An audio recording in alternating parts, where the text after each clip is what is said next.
¿Cómo les va, señoras y señores? Bienvenidos a Desde la Biblioteca, un programa que hacemos desde la Secretaría de Cultura del Gobierno del Pueblo de Merlo, provincia de Buenos Aires.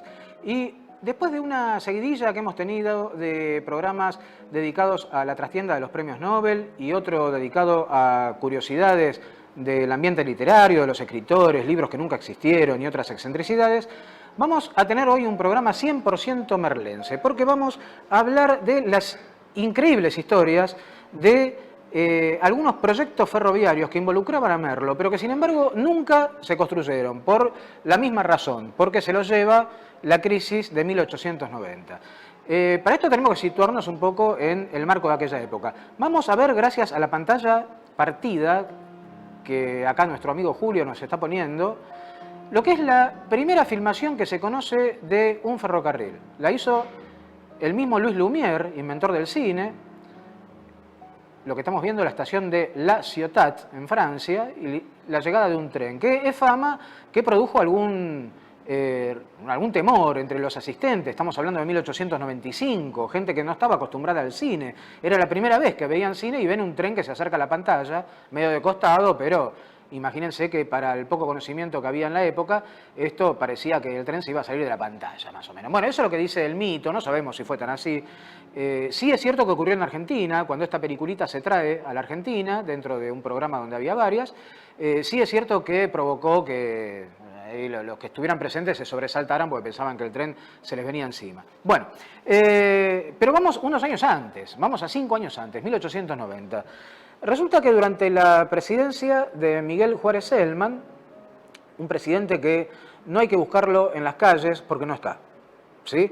No van a encontrar calles que se llamen Juárez Celman, solamente en Córdoba, porque él era cordobés y fue gobernador de Córdoba, pero no lo busquen en la ciudad de Buenos Aires ni en otras localidades porque no la van a encontrar. Fue un muy mal presidente.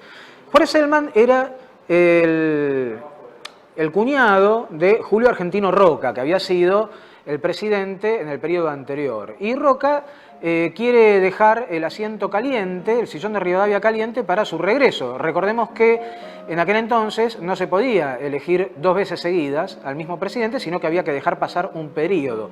Periodos que por otra parte duraban 6 años. Bueno, entonces lo pone a su cuñado, así hace campaña en favor de su cuñado, que era gobernador de Córdoba, y gana la presidencia Juárez Celman. Y si no lo ganaba por los votos, lo hacía ganar a la fuerza, así que bueno, lo tuvimos de presidente a Miguel Juárez Celman, el burrito cordobés, como le decían. Y este Juárez Celman resulta ser un desastre. Primero, medio como que lo traiciona a Roca, porque si bien eran todos del mismo partido político, lo que hace es abrirse por su cuenta. Y empieza a hacer una política de unicato, que le decían, donde decidía todo él solo, y lo decidía mal realmente. Hasta ese entonces, la República Argentina estaba viviendo una época de prosperidad, porque la política económica de Julio Argentino Roca era bastante buena en aquel entonces, un modelo agroexportador muy exitoso. Después nos agarramos a las piñas con Julio Argentino Roca, pero hay que reconocer que se logra conformar un modelo agroexportador argentino que fue de bastante éxito, que tuvo muy buen rendimiento. Y durante la presidencia de Juárez Celman eso se prolonga, pero se potencia también hacia un nivel especulativo. Y llega un momento, para decirlo redondamente, ¿no?, que casi nadie trabajaba. O sea, casi nadie trabajaba, sino que todo era inversión, especulación financiera, sobre todo en la bolsa. Y cuando digo que lo hacía todo el mundo, digo todo el mundo literalmente, porque uno está acostumbrado a que las operaciones de bolsa la hagan los entendidos, los financistas, gente que tiene cierto conocimiento de lo que son las operaciones bursátiles, de bancos, etcétera, etcétera. Pero en aquel entonces, no sé, hasta yo podía especular con la bolsa y ganaba, porque era toda una gran mentira financiera, estaba todo muy inflado, las acciones valían cada vez más, pero artificialmente. En 1888 surge una primera alarma cuando caen de golpe las acciones del Banco Constructor de La Plata. Se empiezan a derrumbar de golpe, y esto pone ya así en alerta al mercado local financiero. Pero tampoco le dan demasiada importancia porque se trataba de una crisis mundial. Había una crisis que afectaba a todo el mundo y era muy raro que la Argentina estuviera exenta de esa crisis. Sobre todo se daba en Francia esa crisis. Y el oro, el valor del oro con el que estaba atada la moneda empieza a descender cada vez más. Y ya de ser una alerta pasa a ser una especie de urgencia, tratar de escaparse de todo eso porque llega el día en que uno se acuesta la noche anterior teniendo una fortuna en acciones y se despierta al día siguiente descubriendo que tenía papelitos pintados que no valían nada. Si a eso le sumamos una increíble expansión monetaria que había en Argentina, expansión monetaria es darle a la maquinita para producir billetes, un lío tremendo, un lío financiero, un despelote bárbaro. Bueno, pero en ese marco, hasta que explota todo eso, en 1890, que se lo va a llevar puesto a Miguel Juárez Celman, porque producto de esa crisis económica local, donde la gente queda hablando pavadas de un día para el otro, se produce una rebelión, que es la famosa Revolución del Parque de Artillería. La revolución es aplastada por Miguel Juárez Celman, pero a un costo político muy grande, y tiene que renunciar, y en su lugar asume Carlos Pellegrini, que trata de encauzar las cosas. Era el vicepresidente de Juárez Celman, pero tenía otro criterio, tenía otra mirada política y encauza las cosas. Hasta que eso pasa, la política de especulación en Argentina fue tremenda, en todos los órdenes. Y los ferrocarriles, aquí vamos al punto del cual queremos ocuparnos hoy, no eran la excepción. Porque los ferrocarriles son empresas, ante todo, económicas. ¿Sí? Son eso, la historia de los ferrocarriles son historias de empresas. Es falso cuando uno le pretende mostrar la historia de los ferrocarriles como que tal año llegó a Chascomús y lo esperaba la banda de música con el intendente. No, la historia de los ferrocarriles es la historia de tantas acciones colocadas en Londres en 1870 que rindieron tanto, con acciones secundarias de tal valor. Bueno, eso es la historia de los ferrocarriles, pues es una historia de empresas, ¿sí? Y a partir de eso crecían o iban para atrás. Bueno, la cuestión es que en 1890, cuando está a punto de explotar todo esto, se especulaba tanto, pero tanto, ustedes pueden recurrir a una famosa novela de aquella época que se llama La Bolsa, de Martel, donde se cuenta todo eso, que la persona común, el vecino de al lado, especulaba con la bolsa como si fuera un gran financista y ganaba encima. Bueno, hasta el día que le explota todo y se va a la ruina de golpe, como dijimos. Bueno, a ver, retomo por tercera vez, digo, los ferrocarriles, ¿qué pasaba en aquel entonces? Se descubre un gran negocio, y ese negocio era obtener una concesión del Estado para construir un ferrocarril y luego no construirlo. Me explico. Uno obtenía una concesión del gobierno, mediante ley o un decreto, una ordenanza, el procedimiento jurídico que uno pudiera conseguir. Y con ese poder para hacer un ferrocarril, porque un ferrocarril, si bien eran empresas privadas la mayoría, salvo el ferrocarril de la provincia de Buenos Aires, el famoso ferrocarril oeste, que pasa por Merlo, el resto eran de capitales privados, digo, el gobierno tenía un gran control sobre eso y uno no podía construir un ferrocarril así porque sí, entonces precisaba una autorización, precisaba una ley. El negocio estaba en obtener esa ley y luego transferírsela a otro que sí quisiera construirlo, y en ese pasamanos se ganaba bastante dinero. Y a veces se lograba. La mayoría de las veces no. Lo que vamos a hablar esta noche es toda la cantidad de proyectos que hubo ferroviarios, así, que eran meramente especulativos, donde no había intención de construirlos, sino de pasárselo a otro, que alguien lo quisiera comprar y después que se las arregle, si lo construía o no, y que tenían que ver con Merlo. Bueno, el primero de todos era que surge en aquella época, 1890, era un ferrocarril que iba a ir de San Fernando a Merlo. Repito, a ver, yo quiero que presten atención a lo que estoy diciendo. El ferrocarril de San Fernando a Merlo. ¿Existe un ferrocarril de San Fernando a Merlo? No, nunca lo hubo. Y nunca hubo necesidad de eso. Porque la conexión comercial o de pasajeros entre Merlo y San Fernando siempre fue mínima, aún al día de hoy. De hecho, por ejemplo, nunca hubo navegación comercial por el río Reconquista, que era la unión natural entre Merlo y San Fernando. Nunca la hubo. Y, bueno, ¿qué necesidad había de tener un ferrocarril en 1890 que uniera Merlo con el puerto de San Fernando? Ninguna. Sobre todo porque el ferrocarril de lo que hoy es el ferrocarril Mitre, y en aquel entonces era una línea que se llamaba Ferrocarriles Pobladores, pasaba por el puerto de San Fernando. Entonces tenía una conexión mucho más cerca entre ese puerto y el puerto de Buenos Aires. Es cierto, el gran problema de accesibilidad del ferrocarril del oeste era la poca conexión con el puerto. Era ineficiente en ese sentido. El ferrocarril terminaba en lo que era hoy en día el Teatro Colón, o la cabecera, mejor dicho, era donde hoy en día es el Teatro Colón, luego se traslada a Once, y claro, el puerto le quedaba lejos. También cabe preguntarse qué puerto, ¿no? Porque no, el puerto era una cosa precaria, todavía no, creo que recién se estaba construyendo el puerto de Madero, y hasta ese entonces había sido una cosa muy básica, muy poco eficiente para operar, pero de todos modos era necesario sacar las mercaderías, ese era el sentido del ferrocarril. Y aparece este proyecto proponiendo un ferrocarril entre Merlo y San Fernando para llevar las mercaderías del ferrocarril oeste hasta el puerto de San Fernando y que de ahí pudieran trasladarse hasta el incipiente puerto de Madero. Bueno, todo eso era en realidad un invento para obtener la concesión del Estado y se obtiene. El Congreso aprueba esa ley y el tipo que la obtiene, todo feliz, chocho de la vida, porque tenía en sus manos el papelito que el Congreso le otorgaba la concesión. Ahora, para hacer la concesión tenía que cumplir una serie de requisitos. Por ejemplo, depositar una plata como garantía, tenía que, no sé, comprometerse a determinadas cosas técnicas, por ejemplo, que ese ferrocarril iba a poder empalmar efectivamente con el ferrocarril oeste en Merlo. De ahí intuimos que se pensaba utilizar la misma estación de Merlo, la que conocemos, como punto de cabecera de este ferrocarril. No se iba a construir una estación aparte, sino que se iba a utilizar la misma estación de Merlo, pero no iba a ser un ramal del ferrocarril del oeste, sino un ferrocarril propio, hasta el puerto de San Fernando. Bueno, sin embargo, esto no se justificaba porque era un ferrocarril corto, y los ferrocarriles cortos terminan teniendo problemas de rentabilidad, porque tienen poco margen para operar, poco margen para trasladar mercancías, y el verdadero negocio está en el traslado de carga, no el de pasajeros. De más está decir que de este ferrocarril no se construyó jamás ni un metro y en un momento el gobierno declara caduca la concesión y nunca más aparece uno queriendo construir un ferrocarril de San Fernando a Merlo. Vamos a la primera publicidad del día, luego seguimos con otros proyectos y para ir a la publicidad antes tenemos unos videitos que hemos seleccionado con un amigo de los ferrocarriles, un escritor que en realidad era belga, sí, había nacido en Bélgica, pero es más argentino que el mate.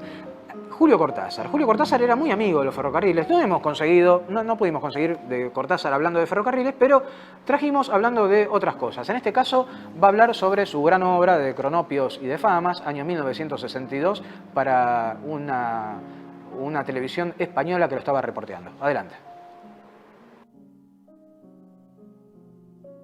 Hablemos ahora de Historias de Cronopios y de Famas,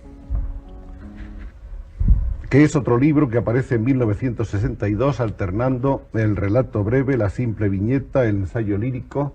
En este libro es donde se encuentra el famoso manual de instrucciones, en fin, para subir una escalera, las propiedades raras como la de ese sillón especial para morirse y las historias de los cronopios, que quizá convendría aprovechar para que tú explicases un poco qué es efectivamente el cronopio. Sí, bueno, el problema conmigo, ya te has dado cuenta, es que cuando me piden explicaciones es a pura pérdida, porque a mí me cuesta mucho explicar cosas que no me las explico yo mismo. Lo que te puedo decir es cómo nacieron los cronopios. Yo estaba en París en 1952, creo, y fui a un concierto en el Teatro de Champs-Élysées, donde había un gran homenaje a Igor Stravinsky, músico que es uno de los músicos que también me ha marcado a lo largo de mi vida. Y yo estaba muy conmovido viendo por primera vez a Stravinsky, que dirigía la orquesta, y estaba Jean Cocteau, otra gran presencia en mi juventud, que era el recitante en una de las obras. Y vino el entreacto, y todo el mundo salió a tomar café, y yo estaba solo, y no tuve ganas de salir, y me quedé solo ahí en una de esas localidades, las más baratas, ¿no? Y me quedé completamente solo en ese inmenso teatro. Y entonces, de golpe, me acuerdo muy bien de eso, de golpe, tuve un poco como la sensación de que había en el aire, así, personajes indefinibles, unas especies de globos, que yo los veía un poco de color verde, que muy cómicos, muy divertidos y muy amigos, que andaban por ahí, circulaban, y su nombre era Cronopios, se llamaban Cronopios, venían así. Más tarde los críticos han buscado las explicaciones críticas, es decir, Cronos, el tiempo, pero tú que conoces el libro sabes que no es defendible, porque el tiempo, bueno, ellos tienen su tiempo como todo el mundo, un tiempo un poco especial, pero no es un detalle esencial en su manera de ser. Vino así, el nombre y la imagen. Y por eso es que al principio, cuando se los define, se busca la definición. En el mismo libro, yo empecé a escribir sin saber cómo eran, y luego ya tomaron un aspecto humano, y relativamente humano, porque nunca son completamente seres humanos, con esas conductas especiales de los cronopios, que son un poco la conducta del poeta, la conducta de la social, del hombre que vive un poco al margen de las cosas, frente a los cuales se plantan los famas, que son los grandes gerentes de los bancos y los presidentes de las repúblicas, entonces la gente formal que defiende un orden, etc. Bueno, así, ese es el nacimiento de la cosa. Cronopios, famas y esperanzas. Bueno, las esperanzas son personajes intermedios, que están un poco a mitad de camino, y que están un poco sometidas a la influencia de los famas o de los cronopios según las circunstancias. Entonces todas esas aventuras que les suceden dependen de la psicología de cada uno de ellos.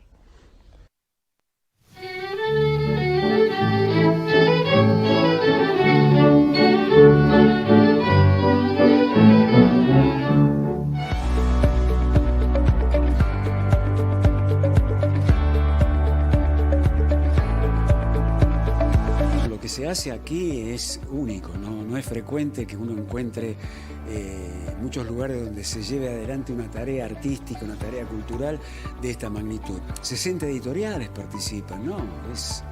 Es una movida muy buena.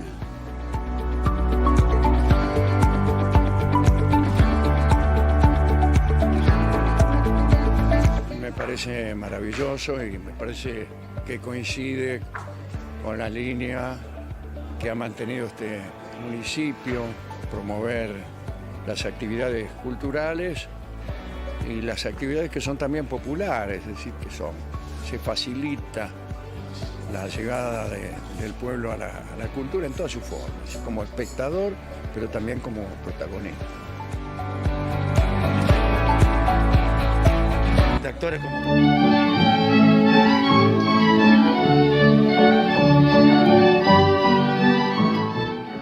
Otro de esos insólitos proyectos ferroviarios que aparecen en torno a 1890 y que no se construyen porque se los termina llevando la crisis, y en realidad no había tampoco intención de construirlos, sino simplemente de obtener un beneficio con ese pasamanos, aparece en un decreto del 15 de febrero de 1890, un decreto del gobernador Máximo Paz, ¿sí?, que era el gobernador de la provincia de Buenos Aires en aquel entonces, quien otorga la concesión a Benjamín Victorica Urquiza para, escuchen bien esto, la creación de un tranvía eléctrico de Buenos Aires a Las Conchas, Merlo, Matanzas y Sarmiento. Bien, ahora, un tranvía eléctrico, pero que en realidad no era un tranvía, era un ferrocarril. ¿Y por qué le decían tranvía? Porque, bueno, un tranvía es en realidad un ferrocarril que anda por caminos públicos.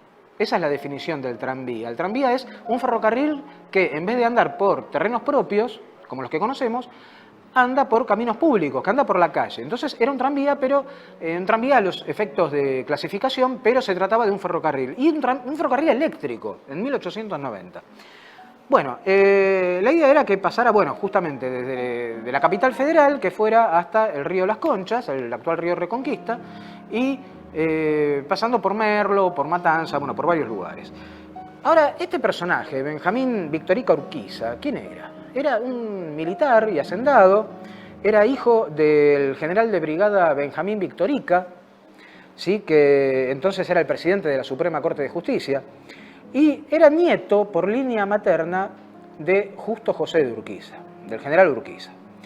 Este parentesco con Urquiza tiene una historia curiosa, ¿no?, porque Victorica, padre, en tiempos de Rosas, había sido un ferviente anti-urquicista, lo llamaba.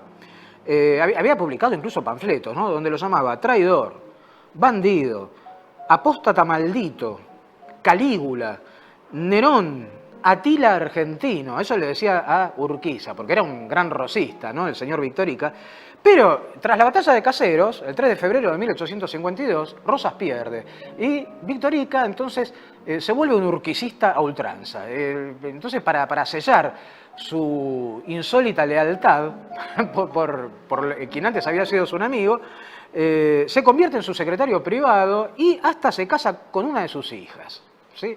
O sea, el que antes le decía traidor, bandido, Atila y qué sé yo, Calígula, todo eso, bueno, a partir de ahora lo empieza a llamar suegro a Urquiza, y de ese matrimonio nace este señor que va a obtener la concesión, Benjamín Victorica Urquiza.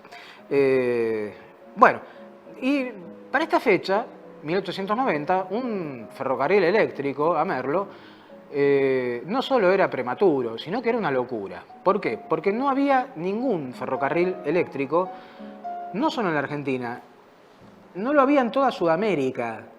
Chicos, en ningún lugar de Sudamérica existía un ferrocarril eléctrico y estos querían poner un ferrocarril eléctrico desde la capital hasta Merlo. Por supuesto, hubiera sido redundante con la línea del ferrocarril oeste, que por entonces no era eléctrica, pero bueno, estaría compitiendo siempre en paralelo a poquitos kilómetros del ferrocarril oeste, porque es la única posibilidad de hacer un tendido de la capital hasta Merlo. Y la novedad interesa mucho, sin embargo, al punto tal de que en el decreto de esa concesión del gobernador Máximo Paz, como dijimos, figuraba que este ferrocarril tenía que tener la obligación de empalmar con otras líneas, que también eran medio raras, ¿no? Porque se habla de empalmar con una línea elevada, ¿no? Un ferrocarril elevado en 1890, en una época que no hacía falta tener eso porque la densidad urbana todavía no era tanta. Pero bueno, el tranvía eléctrico a Las Conchas, Matanza, Merlo y Sarmiento nunca avanzó más allá de los papeles. Vamos con Cortázar, hablando en este caso de su estilo, ¿sí? Vamos a escuchar a Cortázar hablando de su propio estilo. Y que te has sentido como en un estado que llaman los franceses état second, que es algo así como un equilibrio entre la abstracción y la concentración, ¿no? Sí, mira, tu pregunta contiene un montón de cosas, pero la podemos sintetizar un poco. Bueno, es partiendo de la noción de horario, ¿comprendes? No tengo ninguna noción de horario, me resulta insoportable. Nunca he querido, en la época en que tenía que ganarme la vida con algo que nada tenía que ver con la literatura, nunca aguanté los horarios. Siempre me busqué un tipo de empleos que supusieran 2 o 3 horas de trabajo a lo sumo, aunque te pagaran muy poco, porque luego después salías a la calle y eras tú, ¿no? Entonces, en el trabajo literario es lo mismo. Yo no soy absolutamente nada disciplinado. Cuando estoy atrapado por un texto, tú ves, por ejemplo, en este momento hay un cuento que camina por algún lado, que empecé a sentir en Londres, donde estuve hace unos 15 días, y que ha continuado en París, y que se vuelve obsesivo aquí en Madrid.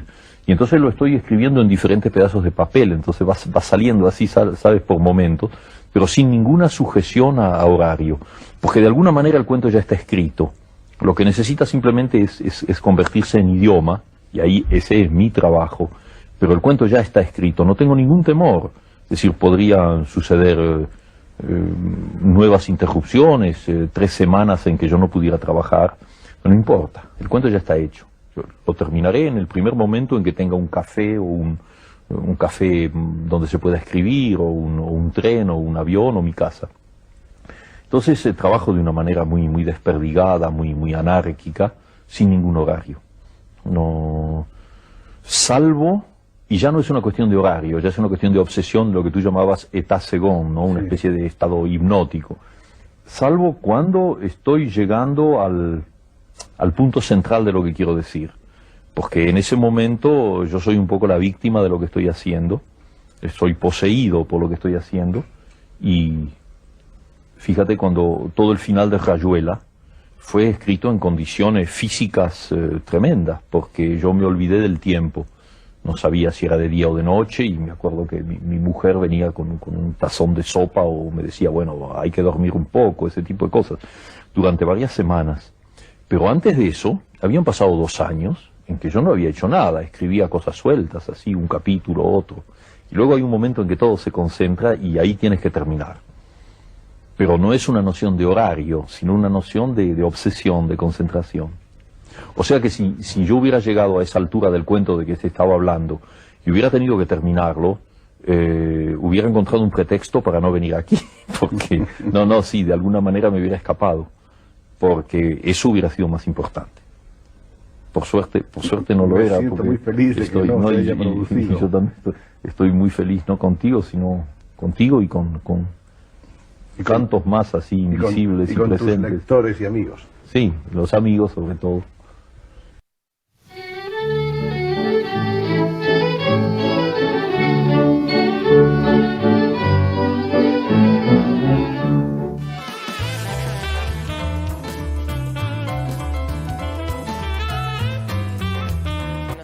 Con un festival hermoso, lleno de gente, con un sonido hermoso. La verdad disfrutamos muchísimo de que nos convoquen y de haber podido tocar acá. Muchas gracias por generar el espacio, porque podamos tocar y bueno, porque nos tocó un día re lindo, la verdad. Contento de estar hoy acá viendo a colegas tocar.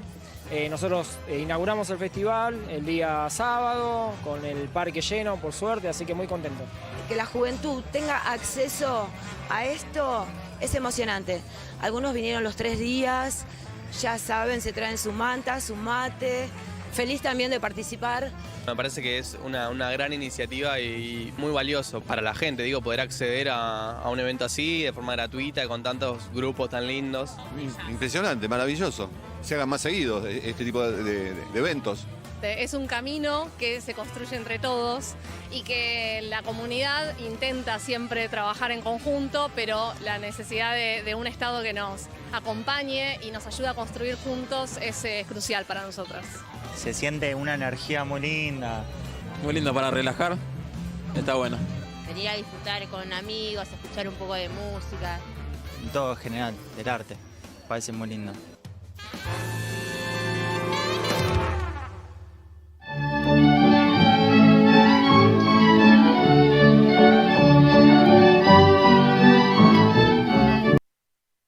Y seguimos desde la Secretaría de Cultura del Gobierno del Pueblo de Merlo, transmitiendo desde la biblioteca, hoy dedicado a los ferrocarriles de Merlo que no se construyeron.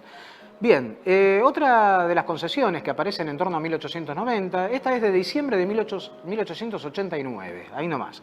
Se trataba de una concesión provincial, como la que vimos hace un ratito, para construir un ferrocarril del puerto de La Plata al Salto, pasando específicamente por Merlo, como vamos a ver ahora. Se lo concede el gobierno de la provincia a una empresa que se llamaba Lorenzo Ruiz y Compañía. Y dice así, una línea, ¿no?, que partiendo del puerto de La Plata llegue al pueblo del Salto, de la provincia de Buenos Aires, pasando por los partidos de La Ensenada, Quilmes, Lomas de Zamora, Matanzas, Morón, Merlo, Moreno, Rodríguez, Luján, Giles y Carmen de Areco. ¿Sí? Tenía que hacer ese recorrido. Vamos a comenzar aclarando quién era este Ruiz, ¿no? El señor Lorenzo Ruiz, de Lorenzo Ruiz y Compañía. Se trataba de un empresario agropecuario, su nombre completo era Lorenzo Ruiz Portillo, de origen cántabro, era un español, dueño de extensos campos en la zona de Giles. Ahora vamos a ver por qué. Y otros, en otros lugares de la provincia también tenía sus intereses. Es más, la localidad de Villarruiz, en el partido de San Andrés de Giles, es por él, es por Lorenzo Ruiz, eran terrenos de él. El historiador Enrique Udaondo, en su libro sobre las historias de los nombres de las estaciones de trenes, se equivoca y dice que es por uno de sus hijos, pero no, es por él, es por Lorenzo Ruiz. Bueno, y este señor estaba casado con una señora que se llamaba Jerónima Cucuyu, ¿sí? Que también la estación que viene después de Ruiz, ¿sí?, en el ferrocarril Urquiza, se llama Cucuyú, o sea, con acentuación aguda al final, pero el verdadero apellido era Cucuyo. Pero eran todos campos de la familia, eran campos tan extensos que en cada uno de esos entraban 3 o 4 estaciones seguidas. Bueno, y al igual que la concesión que vimos al principio de este programa, del ferrocarril de San Fernando de Merlo, se le pedía que tenía que tener igualdad de trocha, o sea, de trocha ancha. La trocha del ferrocarril oeste es una de las más anchas del mundo, ¿sí? Tenía que tener tarifas iguales al ferrocarril del oeste, tenía que construir un telégrafo paralelo al ferrocarril, etc. Pero obsérvese bien el itinerario. Vamos a repetirlo más o menos, ¿no? Estamos hablando de el Puerto de la Plata y de ahí Ensenada, Quilmes, Loma de Zamora, Matanzas, Morón, Merlo, Moreno, Rodríguez, Luján, Giles y Carmen de Areco. Es decir, que por partes iba a ser paralelo al Ferrocarril del Sur. Por partes iba a ser paralelo al Ferrocarril del Oeste y el último tramo iba a ser paralelo a un ferrocarril que no estaba terminado, pero que se estaba haciendo, que era el Ferrocarril Central de Buenos Aires. En aquel momento era el tranvía rural de Buenos Aires, que es lo que hoy en día es el Ferrocarril Urquiza. Es decir, era un ferrocarril parásito de otras 3 líneas, que iba a ir además. Entonces, ¿por qué tenía este señor Lorenzo Ruiz tantas ganas de construirlo? Primero por eso que dijimos, de la obtención de la concesión para después hacer un pasamanos, en ese pasamanos ganar guita, y después que el otro se preocupe él de construirlo, ¿no? Qué sé yo. Bueno, el negocio era desprenderse, obtener la concesión y desprenderse. Pero además, lo que quería era que el ferrocarril pasara por su campo, o aunque sea, se divulgara el anuncio de que iba a pasar por su campo, porque eso lo valorizaba. Entonces, si después se construía o no, al tipo no le importaba, porque ya tenía hecho el negocio inmobiliario. Sus campos, con el solo anuncio del ferrocarril, iban a aumentar de valor, iban a conseguir el doble de cotización por hectárea, y después, bueno, una vez que la vendió, y bueno, no es culpa mía si nadie quiso hacer el ferrocarril, bueno, que yo propuse. Bueno, era así la cosa. Parece mentira, pero estamos hablando de hace más de 100 años y la cosa era así. De todas maneras, pasó el tiempo y nada se hizo. En 1893, ya el país estaba destruido después de la crisis de 1890, lo que hace Ruiz, todavía ilusionado un poco con obtener algo de plata, porque se ve que no había logrado vender esa concesión y tampoco había logrado vender los terrenos, lo que hace es pedir una prórroga al Poder Ejecutivo. Una prórroga le iba a dar un poquito más de publicidad a ese proyecto y a ver si podía vender esos campos. Bueno, no lo consigue. Sí obtiene la prórroga, pero no consigue hacer nada. Y en 1895, cuando ya era sabido que no se iba a construir nunca, el Ministerio de Obras Públicas de la provincia declara caduca la concesión. ¿Qué les parece? Vamos a otro videíto de Cortázar, antes de la última tanda de esta noche. Cortázar nos va a hablar sobre el Minotauro. Bueno, pues eso en ese colectivo, que nada tiene de griego, salió así la noción del laberinto, en fin, el mito de Teseo y el Minotauro. Pero sucede que yo lo vi al revés. Y eso es lo que me interesó. Y cuando llegué a mi casa, pues comencé a escribirlo. Comencé a escribirlo y creo que en un par de días o 3 días lo hice. Es decir, la noción es lo contrario. Existe la versión oficial del mito. Teseo es el héroe que entra en el laberinto, guiado por el hilo de Ariadna, para poder volver a salir, y busca a ese monstruo espantoso que es el Minotauro, que devora a jóvenes rehenes, entonces lo mata, y sale como el gran héroe. Yo vi eso totalmente al revés. Yo vi en el Minotauro, vi al poeta, al hombre libre, al hombre diferente, y que por lo tanto es el hombre al que la sociedad, el sistema, encierra inmediatamente. A veces los meten en clínicas psiquiátricas y a veces los meten en laberintos. En ese caso eran laberintos, era un laberinto. Y entonces Teseo, en cambio, es el perfecto defensor del orden. Él entra allí para hacerle el juego a Minos, al rey. Es un poco el gángster del rey, que va ahí a matar al poeta. Y efectivamente, en ese poema, cuando tú conoces el secreto del Minotauro, es que el Minotauro no se ha comido a nadie. El Minotauro es un ser inocente que vive con sus rehenes y que juega y danza y ellos son felices dentro de él. Entonces llega este joven Teseo que tiene los procedimientos de un perfecto fascista y que lo mata inmediatamente. Es el nazi. Si quieres, ¿por qué no? Me da lo mismo, mira, sí. Están todos en el mismo juego. Bueno, esa inversión del tema, claro, era una cosa un poco heterodoxa y que causó un cierto escándalo en los medios, digamos, académicos, pero a mí me divirtió escribirlo, y aunque está escrito en un lenguaje, que incluso el lenguaje yo creo que viene de alguien que no soy yo, porque es un lenguaje muy suntuoso, muy lleno de palabras que bailan y que cantan, ¿no? Pero estoy contento de haberlo escrito.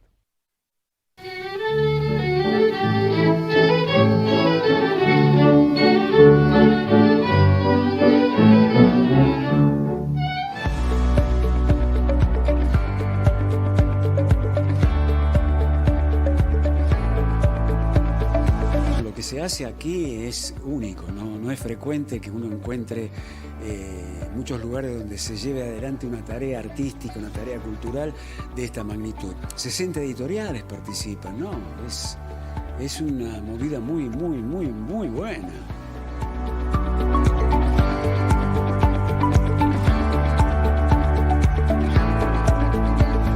Me parece maravilloso y me parece que coincide con la línea que ha mantenido este municipio, promover las actividades culturales y las actividades que son también populares, es decir, que se facilita la llegada del pueblo a la cultura en todas sus formas, como espectador, pero también como protagonista. Actores como la talla de Raúl Rizzo, que tienen años de trayectoria, años de trascendencia, ¿no? Que estén acá en Merlo y poder verlos, inclusive gratis, ¿no? Es muy bueno, es muy bueno. Con esta la pandemia ir al teatro era casi imposible y poder volver a disfrutar de una obra con público es un logro.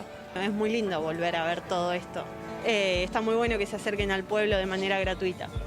Y más sobre todo para los que no podemos ir a otros lugares, ¿no? Conforme con la política cultural de Merlo. Y es muy rico las cosas que ofrecen y la gente que viene. Es bueno para mí y para toda la gente. Y que sea tan cerca es increíble.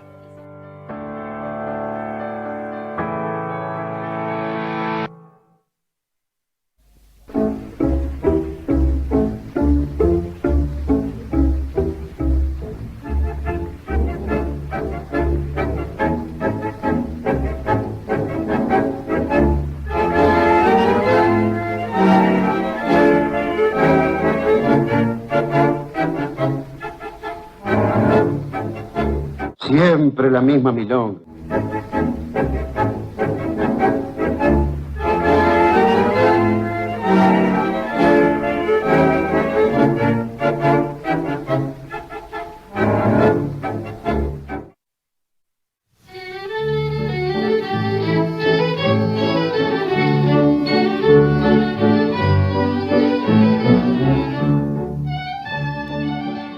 En Tango y Cultura seguimos repasando los ferrocarriles que iban a pasar por Merlo y nunca se construyeron, por suerte, porque hubieran sido redundantes, hubieran afectado a la red, hubieran desvalorizado otros ferrocarriles, hubieran sido ferrocarriles inútiles, un gasto increíble a expensas del Estado y por suerte no se hicieron, la mayoría de ellos porque eran proyectos que eran verdaderos despropósitos, ¿no? Ahora, elegimos para este programa los que pasaban por Merlo, pero hubo muchísimos.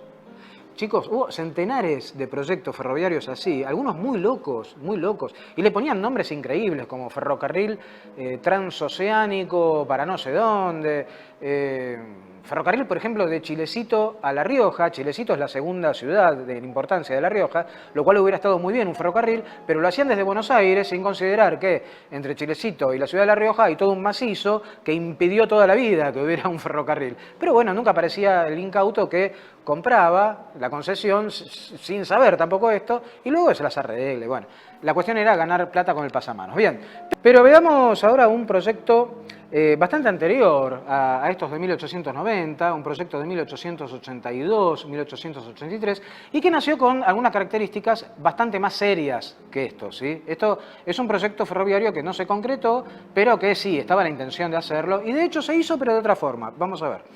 El gobierno provincial era propietario del Ferrocarril del Oeste, ¿sí? De hecho se llamaba Ferrocarril de la Provincia de Buenos Aires. Había nacido como un ferrocarril de capitales privados argentinos, pero al poco tiempo se funde y lo compra el gobierno de la provincia. El ferrocarril que pasa por acá, chicos, el que pasa por Padua, por Merlo. Padua no existía, bueno. Y ¿qué pasa? Con la crisis de 1890 lo tiene que vender y a partir de ahí se transforma en un ferrocarril de capitales británicos. Pero hasta ese entonces era un ferrocarril estatal de la provincia de Buenos Aires. La cabecera estaba primero en la estación del Parque, como dijimos en este mismo programa, que era donde hoy se yergue el Teatro Colón, y luego pasa al 11, donde sigue estando todavía al día de hoy. Pero, ¿qué pasa? En el medio de esta historia se capitaliza la ciudad de Buenos Aires. pasa a ser un territorio federal, o sea, ya no pertenece más a la provincia de Buenos Aires. Y el gobierno provincial se encuentra con la insólita situación de que su propio ferrocarril tenía la estación más importante, la cabecera, en un territorio que le era ajeno, donde no tenía jurisprudencia. Entonces dicen, bueno, ya que tenemos que fundar una nueva ciudad de cero, donde no había nada, que es La Plata, vamos a poner la cabecera del ferrocarril oeste allí. La cabecera del ferrocarril oeste en La Plata, bueno, existió. ¿Qué es lo que hace para eso? Tiende un parche que uniera la línea principal del ferrocarril oeste, la vía Moreno, por decirlo de otras palabras, con la ciudad de La Plata, pasando por Temperley. Lo que es poco sabido es que ese ramal que se termina construyendo, ¿sí?, desde Aedo hasta Temperley, de Temperley a La Plata, en realidad se iba a hacer desde Merlo.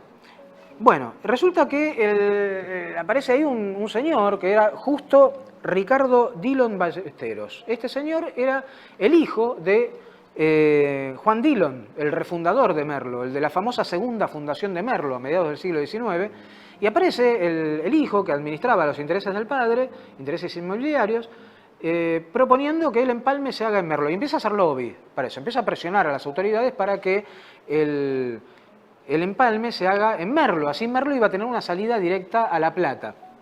Y empieza a hablar de las ventajas, publica folletos, artículos en los diarios, todo eso.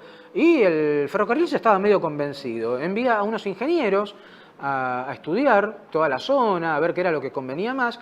Y durante un par de meses estuvo ahí, estuvo a punto de hacerse. Pero finalmente un ingeniero aconseja crear una estación nueva, que era el empalme Morón. Morón ya existía, pero unas cuadras antes dicen vamos a poner el empalme Morón, que es la estación que se termina llamando Aedo. Aedo era un funcionario, Mariano J. Aedo, un funcionario del ferrocarril que justo se muere, entonces lo van a homenajear dándole el nombre de empalme Morón a la estación que actualmente conocemos como Aedo, la empiezan a llamar Aedo. Eso ocurre en febrero de 1883 y de esta manera nos hemos privado de una salida directa de Merlo a La Plata, que nunca existió porque la hicieron desde Aedo. Lo cierto es que era más ventajoso, la verdad que era mucho mejor hacerlo desde Aedo por una cuestión de kilometraje, etc. Pero, bueno, los de Merlo queríamos tener una salida directa a la recién fundada ciudad de La Plata y no pudo ser.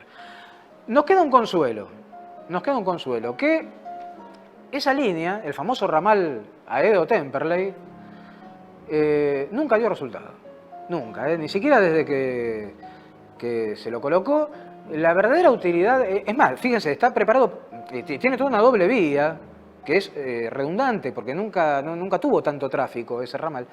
Y la verdad que para la única utilidad que se le encontró a este ramal fue cuando se abrió, pero esto ya en el siglo XX, un ramalcito desde Tablada hasta Los Mataderos de Liniers. ¿Sí? Un ramal cortito que iba desde Tablada hasta Los Mataderos, y ahí le encontraron por fin verdadera utilidad, pero tampoco dio mucho resultado. Nunca se reorientó el tráfico hacia las estaciones del sur. El oeste nunca pudo reorientar su tráfico de cargas hacia, no sé, hacia Temperley, hacia La Plata, nada de eso. Y finalmente el sistema se vende al Ferrocarril del Sud. Señoras y señores, nos vamos, no sin antes un videito más de Cortázar, muy simpático porque nos va a hablar sobre los amigos, sobre la soledad y otros tópicos que tanto nos gustan en este programa. Señoras y señores, chao. Eras ya un solitario en los primeros años, has tenido fama de tener una juventud muy solitaria y de haber seguido siempre, en cierto modo, haber seguido siendo siempre un solitario deseoso de tener amigos y de que todos los hombres se entiendan entre sí, pero muy avezado a tu soledad. ¿Cuál es tu respuesta? ¿Estás o no de acuerdo con esa teoría? ¿Sí? Sí, mira, sí. Me da un poco de tristeza tener que contestarla porque evidentemente yo sé que hay una especie de desgarramiento en mí. Yo soy por naturaleza solitario. Me siento bien solo. Puedo vivir largos periodos solo. Y eso sobre todo en mi primera juventud, mi adolescencia en mi primera juventud. Y luego ya aquí, viviendo en Europa, por otros motivos que ya tocan la historia y de los cuales supongo que hablaremos después si tú quieres, pues entonces digamos que descubrí a mi prójimo. Es decir, que en ese momento lo que yo reivindicaba un poco como un derecho y casi un orgullo, el hecho de que me dejasen en paz y que yo estuviera solo, se convirtió un poco en un sentimiento de culpa. Y entonces actualmente, bueno, tú sabes muy bien que yo trato de darme lo más que puedo cuando pienso que el hecho de darme no es totalmente inútil, que puede en algún plano tener algún sentido, haciendo eso y haciendo otras cosas que no tienen nada que ver con la literatura. Pero es un poco como la historia del Dr. Jekyll y Mr. Hyde, ¿comprendes?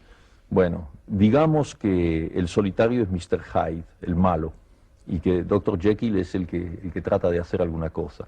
Entonces hay un continuo divorcio, una continua separación. Un enfrentamiento permanente. Hay un enfrentamiento y me sucede, y es algo que yo lamento, que a veces en grandes reuniones, en contactos humanos muy bellos, en que me siento muy bien y en que estamos haciendo cosas en común, hay un minuto en que Mr. Hyde me dice en el oído, hombre, ¿y por qué no estás escuchando un disco tranquilo en tu casa? ¿Comprendes? A veces Mr. Hyde tiene razón también. Bueno, yo pienso que sí. En todo caso, Mr. Hyde es mucho más responsable de todo eso que Dr. Jekyll. Dr. Jekyll ha hecho otras cosas. En esos años entonces los amigos son pocos, en la escuelita, después en los estudios primarios, en el bachillerato, en la carrera de magisterio, en el profesorado. Sí, los amigos fueron pocos, pero buenos. Bueno, yo eso creo que es un principio que toda persona sensata elige automáticamente, no soy ninguna excepción, o sea que frente a esa gente que llama amigo a cualquiera, tengo muchos amigos. En el momento de saber quiénes son esos muchos amigos, se descubre que no hay tantos. Es decir, que desde niño yo preferí tener 2 o 3 compañeros con quienes me sentía en un nivel fraternal, con plena confianza para lo bueno y para lo malo. Y luego los demás, bueno, eran los compañeros así de trabajo, de juego. Y eso se continuó durante la adolescencia. Tuve muy pocos y maravillosos amigos, algunos de los cuales siguen siendo mis amigos, incluso algunos han venido a Europa y están ahí.